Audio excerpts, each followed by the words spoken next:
We've all been there. You're at a dinner party, and your spouse or maybe your close friend or family member begins to retell a story from your past together. And as they're telling it, though, you can't help but notice that their recollection differs from your own. They embellish details that you can't seem to recall. Your mind reels as it seeks to make sense of their recollection. You search for proof that could confirm what they're saying or deny what you're saying, but what you find is no conclusive evidence for either their account or your account of the event. In moments like these, we're encountering the fact that our memories don't work like videotapes or data stored on hard drives, but rather they're constructed and assembled on the spot like Legos from a bucket in our house. That metaphor is quite personal for me. As a parent of small children who used to love Legos, my wife and I had to reassemble many of former projects from color-coded pieces that we stored in drawers. That was my wife that was that organized. That wasn't me. However, despite our best attempts at this organization, the reassembled versions never quite matched what they once were. Well, that's the way our memories work. When recollecting, we're putting together Legos from a bucket, and what we put together never quite matches the original product. Numerous psychological experiments have confirmed that not only are our memories easily altered by the influence of others, but we ourselves smooth over incongruencies, we rearrange timelines, and we even invent scenarios. Once more, and this is the kicker, we rarely notice we're doing this until we see ourselves on a video or hear another person's account of the event. Simply put, we are creatures with malleable memories. This said, we don't have to look too hard in the Bible to discover the dire consequences this can have to our faith. For example, the sin of Adam and Eve is partially a forgetfulness and rewording of God's command with the aid of the serpent. Or go a little further and you see God repeating his promises to Israel over and over and over because they would forget or reword them and then they would act accordingly. Our fathers, lamented the psalmist, when they were in Egypt, did not consider your wondrous works. They did not remember the abundance of your steadfast love, but rebelled by the sea, at the Red Sea. Or as the prophets of Israel, or the prophet Isaiah declared, you have forgotten the God of your salvation, and you have not remembered the rock of your refuge. Thankfully, though, throughout salvation history, God meets his people's malleable memories with his grace, sending them certain means of remembrance that remind them of the things he has done, is doing, and will do. One such means of remembrance is the Lord's Supper that Jesus instituted this evening 2,000 years ago. And by looking closer at his words, do this in remembrance of me, we'll discover how the sacrament of Jesus' body and blood awakens our memories to the great things God has done, is doing, and will do. So, do this in remembrance of me. Most of us have heard this all of our lives, but have rarely stopped to wonder, what exactly is Jesus commanding us to do here? When I was younger, I used to believe that I simply was an instruction or a command to concentrate on recollecting the story of Jesus' death every time I received communion. Moreover, I felt that if I had trouble recollecting what Jesus did for me, or if I was easily distracted, well, I wasn't quite taking communion rightly. In contrast to this, when we look closer at Jesus' words, we discover that rather than a command to try and remember his death during communion, they're really a declaration that communion itself is a means of remembrance. Do this, Jesus says, in remembrance of me. What do you think he means by that little word, in?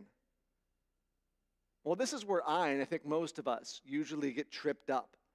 On the surface, it seems like he's saying we must partake communion in a spirit of remembrance, i.e. what I used to do when I was younger. However, this understanding misses a much bigger, and I would argue, a much more beautiful picture. In the Greek, this word rendered as in, carries with it the sense of doing something for a specific purpose, with the implication of an expected result. Thus, in other places, it's translated for the purpose of, or in order to. So why the Greek lesson? Well, apply this to Jesus' words. Do this, he says, not in a spirit of remembrance, but rather for the purpose of remembrance. Or if you pay attention to the way our Lutheran liturgy says it, for the remembrance of me. Simply put, we take communion so that we may remember Jesus' work on our behalf. The elements themselves jog our malleable memories to wake us up to the amazing things God has done, is doing, and will do. He meets our malleable memories with his grace by giving us communion as a means for remembrance. And this becomes more emphatic when we consider how the Hebrew Scriptures, our Old Testament, viewed even the action of remembrance. You see, for them, remembering is an action that extends far beyond mental recall. It embraces a sense of representing the past in order to participate and extend its effects into the present. And this remembering, or this kind of remembering, can be seen in the Passover meal that God gave the people of Israel. He says, "You shall observe this rite," i.e. the Passover, "as a statute for you and your sons forever." Moses continues, "And when your children say to you, 'What do you mean by this service?' you shall say, 'It is the sacrifice of the Lord's Passover. For he passed over the people of Israel in Egypt when he struck the Egyptians, but spared our houses. It is because of what the Lord did for me when I came out of Egypt.'" Every generation was to say, "because of what the Lord has done for me when they brought me out of Egypt." In other words, through this Passover rite, every generation was to regard themselves of having come forth from Egypt. And in this, God's past deliverance was brought in to the present. Similarly, through instituting the Lord's Supper, God gives us a means of remembrance, where Jesus' work from 2,000 years ago is brought into the present to be experienced by us. This, to be sure, is not a re-sacrificing of Christ, but through this meal, God is delivering and making present the gifts won for us on the cross. As Jesus himself says, "This is my body, this is my blood, given and shed for the forgiveness of sins." To say it another way, God meets our malleable memories with his grace by providing communion as a means of remembrance, where Jesus gives us his very body and blood for the forgiveness of sins. What happened 2,000 years ago is brought into the here and now, thus awakening our memories and emboldening our faith.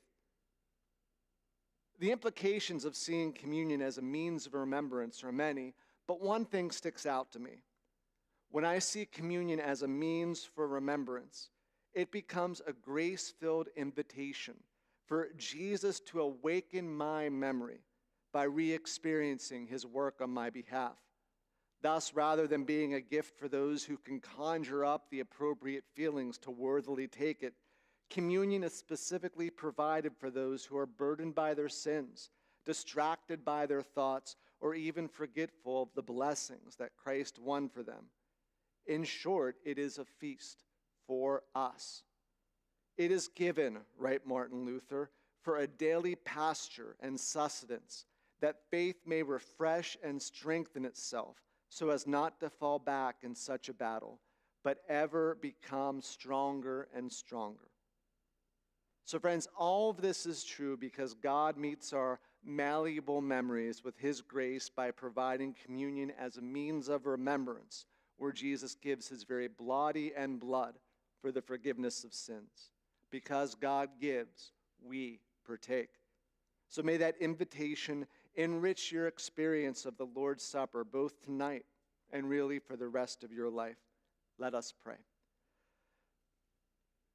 God, we thank